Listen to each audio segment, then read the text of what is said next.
Kabiri buli omu. Kubeera wano kuwagira pulezidenti azeeyike okwongera ennamba yange ku ddoboozi ly'abantu abalaga nti documentary gye balaga eraga ebikolobero ebiri e Uganda Nakyemalira byakola nti akirikuna abantu ba bulijjo. Etyo tuli mu ggwanga erya UK oba liyita erya Bungereza. Bannayuganda olunaku olwaleero basanyufu nga balindiridde okubeera nga balagibwa firimu ya His Excellency Kyagulanyi Robert Ssentamu eya The People's President. Kyova olaba nti olwaleero babukeezezza nkokola okubeerawo ng'abajulizi nga bajoota buliro.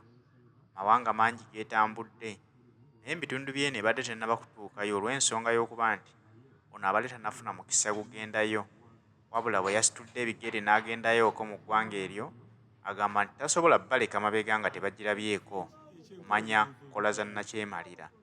Balina okugiraba ne bategeera enkola za Nakyemalira butya bwe batambuzaamu emirimu gyabwe, naddala Nakyemalira omukulu mu nsi yonna, kubanga Mwami Museveni ye Nakyemalira yeewangulidde ekikopo eky'okubeera Nakyemalira asinga obukakanyavu w'omutima.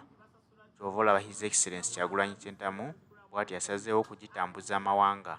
Twagala okubategeeza nti kati Nakyemalira bwe baba basazeewo omuwa obuyambi babumuwe in the return of respect of human rights. Naye tuli banyiikaavu nnyo nti Britain is sponsoring somebody to oppress our freedom, to oppress our rights, which in UK is not acceptable. Mwebale nnyo, mwebalire ddala bannange, mwebale kujja kanyingire munda wano mbuuze kuba n'abazze okulaba ku firimu. Bannange wano we tuli we tugenda okulabira firimu eno gye mbalaga. Firimu eyo egenda kulaga Kyagulanyi ne omukulembeze wa bannayuganda. Firimu eno egenda otulaga obubi bwa Nakyemalira. Firimu eno egenda otutegeeza ku bubi bw'omukulembeze oyo eyakatuuka gwe mulaba. Tuweeyo ebigambo byo mu ddakiika 2. Tuyingidde wano olwaleero tuli ku screening of the president's movie. Yes, sir. Twagala okuexposinga atrocities in Uganda. That's the main cause of this movie. Yes, sir. Temulimu okufunamu ssente naye twagala okulaga dictator. Hello, Dorcas. Essaawa ye etuuse Yes. ey'okugenda Yes. era ebyokutta abantu, Wait. okukwata abantu wano bagenda bbira baddaire. Kati ssente gye ziva twagala bagire ki? Bazisibe. Webale nnyo. Mbagala nnyo. Webale nnyo, Captain. Nyumbali nnyo. Yeah. Dorcas, can you tell us why you are here? Dorcas, can you tell us why you are here? Speak in any language of your preference. Dorcas, look into the camera and tell me why you are here. Stop it. Come on, Dorcas, don't shy. Don't be camera shy. Tell us why you're here in 1 minute. Am I live? Yes. We are obviously here. The usual word I like is to amplify. I'm actually not going to watch the documentary, but I'm here to sort of amplify the message. You know, the brutal dictatorship in Uganda. That is what I'm here to expose. I actually have some protest material in here, which I'll be giving out. So that's why I'm here. I've given my ticket out to one of the colleagues that hasn't watched the documentary. So yeah. Oh, what have you got? Whatever you see there. Yes. Yes. Do you want to point the camera to yourself? So Yes, somebody could point this camera. yeah. Why are you here? Because I want this one freed from captivity. Give us Chibalama alive or dead. Yeah. We want Chibalama here and now. Nabanja, you Yes. said Chibalama is alive and kicking. That's It's it. time to account for Chibalama's life. Kick the Balalo out of Uganda. We are not going to stomach this. Thank you. And we don't want him dead. Mommy, why are you here? Sorry, we don't want him dead. We do not want Chibalama dead. Yeah. They abducted him when he was alive, so we want him alive. Okay? Thank you, Thank Dorcas. I'll go in and talk to the ladies. Yes. Hello, Mama Fina. Nice to see you. Yes. Yeah. Is there anybody who is not camera shy like Desmond? Can you tell us why you are here? And Nikki, you two lovely couple. Well, you need to keep up. Yes. Oh, I'm telling you. Come on, say something in 2 minutes. We're here. You don't have to say it in English. Give it to me in Alu. Yeah, get where there's a bit of light. Here.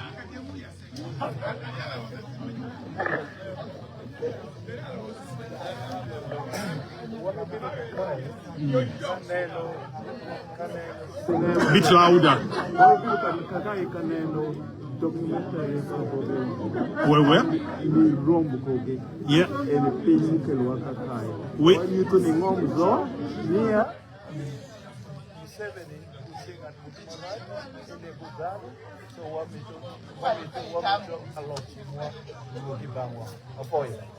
Apoyo, thank you very much.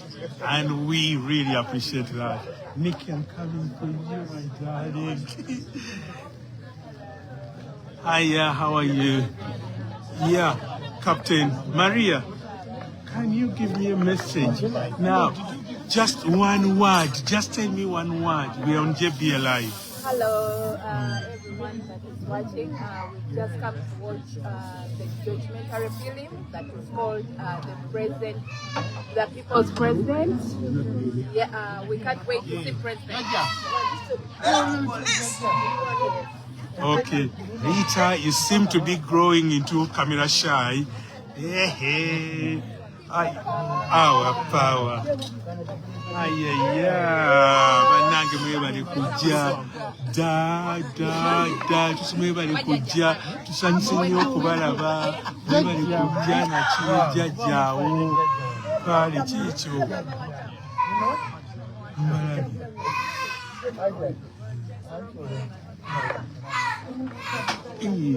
Nice to see you. Oh, the big two. Nice to see you. You're not camera shy. Give it a wave. You're on JB Mwonge. Come on, say something. You don't have to say it in Uganda and English. We need... Desmond has already given us to in Alu. Give me something in any language. And talk about the Balalo. You're on camera. Give it a good go. Give me... Okay, I'll buy you a beer. It will warm you up. Say something about why you are here. In any language of your preference. It can be even French. Yeah. Speak in anything. Say Salongo, just leave the girls, they're on JB Live. They need to say something. Say something you can say, don't be shy. Come on. Just 1 minute. Even 1 minute is enough.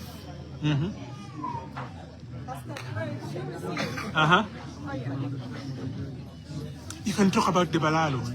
There's that big issue. You can talk about the missing people. No, they're not. They came through Tanzania to my place and we kicked them out. They are human beings, but what they're doing is not very nice. Yeah. Yeah. Come on, camera shy girls. Come on. Go for it.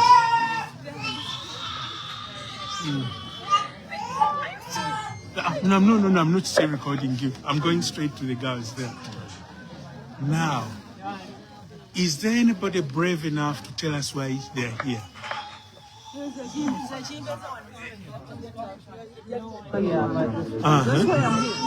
That is correct. Yeah. And what do you think we should do to Museveni? Yeah. Okay, you did that.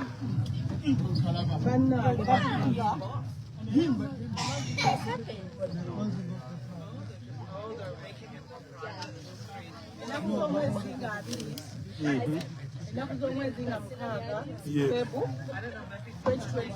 Yes.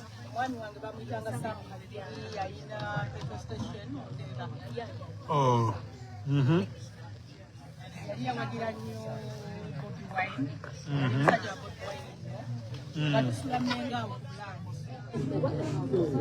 Gavumenti ya Museveni yatumye wafuwa kasawa ne batandika okutukuba ne batikuba nze ne bankuba ne bamenya okulaba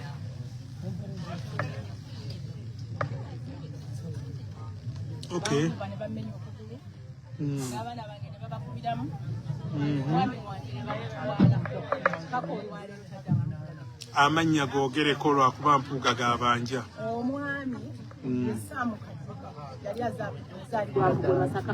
Okay, wewe yennyabo message gy'oweereza Museveni esembayo. Museveni ave ku ntebe oba omwami wange yamutta amukomyewo tumuziike. Exactly. Waba ayagala kumulya amulire ddala. Kale tweyanziza nnyo weebalire ddala. Olina message gy'owa mukulembeze Museveni yogera wano oli ku kamera. Tusanyuse nnyo okulaba pulezidenti waffe online. As you can see, ffenna tuli basanyufu. Pulezidenti Museveni otulabye amaanyi ge tulina wali olowooza nti omwana ono omuyisanga bw'omuyisa talijja wano kati tukulina kuba kayingidde wano tulinde ku CPPC waliye ente zonna ze babadde bakuwa tugenda kulaga nti tweyanziza mulaalike kiki tunajja mu firimu eno Our Power. tagenda kufuna maanyi kyekyo genda mu muvi ate era ebigenda okuvaayo era abazungu babo balaba bagenda kulaba obubiibo obwereerero bw'oyisizza abannayuganda nsi yaabwe naye twagala abantu baffe abaana baffe bakomyewo ebyo byenyumiza mbu simanyi mbu bagenda bweru bonna atulage ebyogera abaana abali ebweru abatulage 18 litumubanja lyonna liri wabweru nga limaze emyaka 3 obwali na 18 alituwe asooka atuwe 18 asooka alituwe nga bwagambye abalala babatuddize balala naye abaana baffe bonna tubeetaaga yali ku lisiti gye yafulumya naye kati nga situmulaba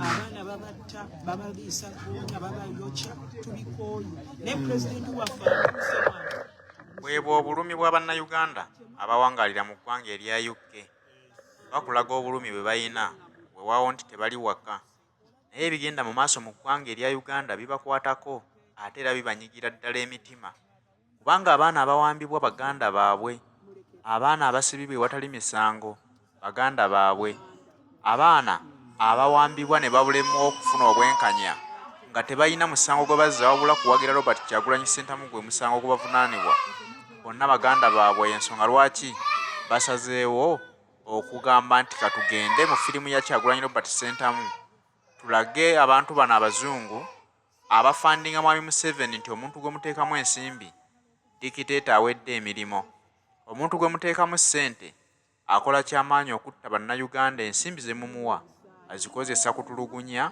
na kusiba abantu batalina musango awamu n'okutta okusobola okulaba nti yeenywereza mu buyinza nga tewali amukuba ku mukono ensonga lwaki waliwo bagenzi babeerewo nga firimu ya His Excellency Kyagulanyi Robert Ssentamu eronkingibwa era owulira ensonga zaabwe ensonga zirimu eggumba omuntu ayinza okulaba abantu bano n'agamba kasita bali Bulaaya bo tebibakwatako eby'e Uganda oba Uganda enyigirizibwa bano tebibakwatako kuba tebali mu Uganda naye munnange ejjukira ekintu kimu nti gye bali ensi si yaabwe kuno kwe kwabwe era kadde konna atuuka ekiseera ng'ayagala okuddako ewaka omutadde ku lesiti egenda okufa omwana muto aweddeyo yenna oyo omwana yakukola ki ekibi ennyo okulwaniriza obuntu bulamu eddembe mu nsi ye okwogera obwogezi notta abantu okuba boogera amazima n'obattira obwereere ekintu ekyo si kirungi Museveni n'oyo omukyala we oyo Janet maama yazaala naye kirumanyi okubanga mukazi yazaala ng'ayisa abaana b'abalala bwati nnyo nnyo omuntu ayisa abaana b'abalala bwati nga yeeyita maama muntu mubi nnyo aba tayagaliza omutima ogwo mukaafiira bannaye tetwagulina nnyo omusi abaana b'abaana n'obasuula obatwala otya mu bidomola n'obayiwa mu asidi nti Idi Amin yalikola kino yakola kino naye mbirabidde ku bya Museveni byonna byenaayogera ku Amin mbirabidde ku Museveni n'amutta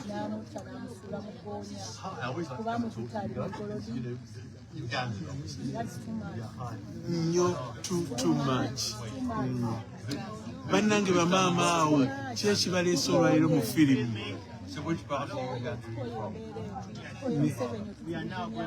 tukoye Museveni okututtira abantu tukoye Museveni okuwamba abantu kyekyo bw'aba abalya tubungi bw'aba tabalya abalungi mwebale abalya n'abaana b'abandi bonna ne bazibuzibwa maama nga yakazaala mu ddwaliro ne bamubulizaawo omwana we nti omwana abusi abaana babato abato ne bakazaala babulirawo gavumenti kiki ekigenda mu maaso yogera ku kiri ekawempe mu ddwaliro abaana abato abazaalibwa ebintu byabwe ne bajjamu oganzi mubajjamu ki dabalaba ekisaawe kya airport enkuba n'etonya nekamuli bana abantu mwe abawagira enaalo mwe temuswalako banaye temulina mpisa temuswalako laba ekisaawe kya airport banna enkuba n'etonyamu ekisaawe kikola ng'eddiiro omugenyi mwatuukira naye eddiiro libeera lityanga likulu n'ekintu kimu kye bakola kujja ssente mu bantu kujja ssente mu bantu ne Uganda Embassy ya wano abantu abo beewulirira mu Uganda Embassy webeereremu eyo entebe si yabakitamu omuyindi oyo ambasada muweereza obubaka oyo omuyindi muwala wa Metta oba Madivani obubaka lyabeewaabwe ebintu ebyo mubikolere eri bannayuganda mbakiyitidde nga bannayuganda kubanga babasembezeza babalaze nti babaagala ne mubalaze okubeera ati mubateeka wansi omusajja oyo omuyindi n'abaani ne Uganda House wano nebeera ng'efaanana nga bwefaanana ku ssente ziri mu gavumenti kapeti zonna zitandise okuyulika bannange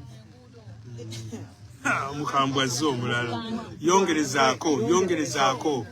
yongererezaako omukambwe ate otidde ki leero bambayeweereza obubaka obutonotono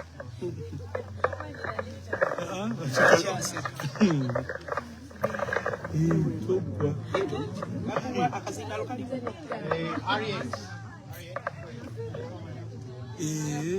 bulijjo byomuweereza oyo mukambwe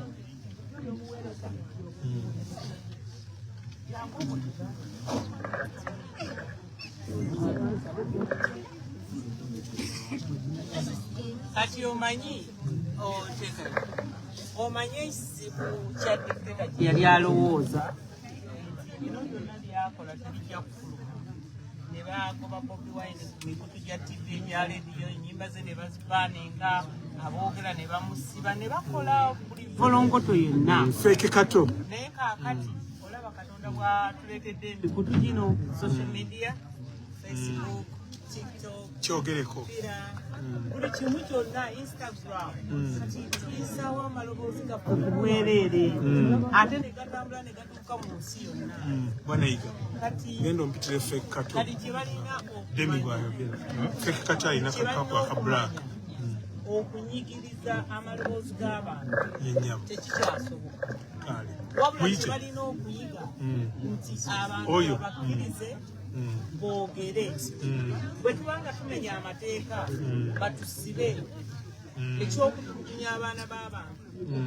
abalala ne bagenda ebuwalabu ne babajjamu ebibumba ne babajjamu emitima twagala ekintu ekyo kikome kubanga Uganda yaffe naye tubadde twagala ne bannaffe abaava e Rwanda beeyise ng'abagwira wabula tebeeyisa nga bannannyini So we are indigenous Ugandans. Them, they are migrants or immigrants. They tebasobola kubeera nti they are owning us balina tusidainas. Tetugenda kubikkiriza. Tujja kulwana paka ate tetujja kuggwaawo. Nkiwulira. Webalikomerera waawo nnyo ddamu. Tetugenda kukivaamu. Peter. Tebatukiriza nti bagenda kukikya kubanga tebagenda tumalawo kituli ku mitima. Kati kibalama baamutta tebalabanga eddoboozi lye livuddeyo. Wansolo baamutta. Shafiiki Wansolo baamutta. Bariita babasibye. Machete babasibye. Amaloboozi gaabwe gakyayogera. Kati okusiba abantu baffe bakiveeko. Tuddemu kwogera. Naye nga ate wonna tugenda bawangula abaagala tebaagala. Kubanga tuli wano ababaweemu bazikomye era bajja kuzikomya. Florence. Bannange tuweeyo obubaka bwo mu message emu yokka gyogere si kutubuulira tuweeyo ka message ekigambo kimu. Oyo si Florence. Asonidde oli Florence muwala wange ono Mary. Oli Florence gwe mbadde ono Mary mumanyi wange. Mary mbaye akagambo kamu kokka. Lwaki oli wano olwaleero?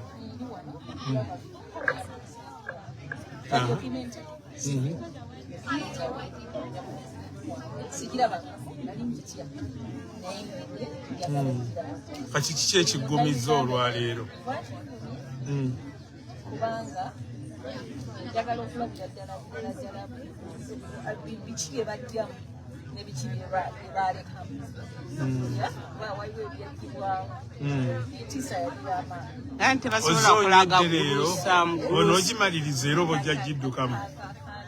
Nze nakaaba from start to finish. Kati ekyo beera ng'oli weetegese. Katambala akayina mu kifuba. Mary ogumye onoogigumiikiriza. Kale. Ninyamu.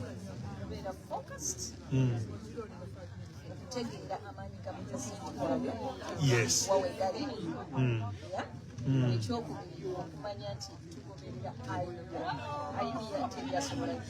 Tewali agijjawo. Webale nnyo Maria. Nange kyenva okugamba.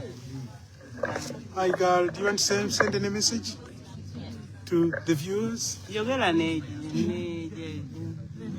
Yes. Anything you're going to see in this movie? Any language. You can speak French, you can speak Dutch. There's a lot of... Okay. Bonjour. Essentially, I want to see what Ugandans across the world free. Yeah. 35 years old. I've never seen another president of Uganda, and I find this that is big. Uganda needs to be free from shackles of slavery right now. So I want to see how we can do that and how we can help Bobby make that happen. Yes. You see Bobby for the first